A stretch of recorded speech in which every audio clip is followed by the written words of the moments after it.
Subscribe to our YouTube channel and press the bell icon for the latest updates. How to view all registered payees on HDFC Bank Internet Banking. Open your favorite browser. Go to hdfcbank.com. Now click on the login button at the top right corner of the page. Select Net Banking from the drop-down menu. You will be navigated to Net Banking login page. Enter your customer ID or user ID. Click on Continue. Now enter your password. Click Login.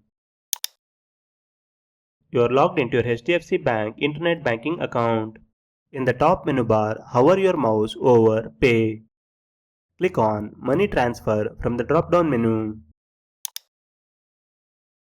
In the Payee section, click the View All link. All the Payee accounts you have added will be displayed here.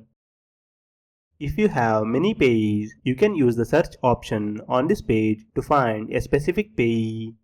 This is how you can view all the registered payees on HDFC Bank Internet Banking. Thank you for watching.